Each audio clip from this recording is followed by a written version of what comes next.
ఆయనే ఏదైనా కావాలనుకుంటే సృష్టించుకున్నటువంటి సృష్టికర్త అయినటువంటి ఆ పరమేశ్వరునికి తాతల తండ్రులు సర్వం ఆయనే, సర్వాంతర్యామి. కాబట్టి ఏది చూసినా మనలో ఒక్కసారి మనం ఆలోచించుకోండి, మన ఆత్మ కూడా ఎలా రూపకల్పన చేశాడంటే, మన తల ఎలా ఉంది?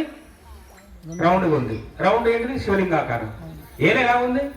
పైన రౌండే, మరి శివలింగమే. ఏది చూసుకున్నప్పటికీ కూడా రౌండ్ ఆకారం. ఈ ముక్కులో రంధ్రం ఉంది, రంధ్రం ఎలా ఉంది? గుండ్రంగానే ఉంది, శివలింగ ఆకారం. కన్ను కూడా ఎలా ఉంది? రౌండ్గా ఉంది. ఏమాకారం చెప్పండి? చెవు రంధ్రం ఉంది, రౌండ్గా ఉంది. ఎలా ఉంది? శివనాకారం. నోరు ఎలా ఉంది? రౌండ్గా ఉంది. ఏది చూసుకున్నప్పుడు కూడా, ఏ రూపకల్పన కూడా అన్న శివుడు ఉన్నాడు.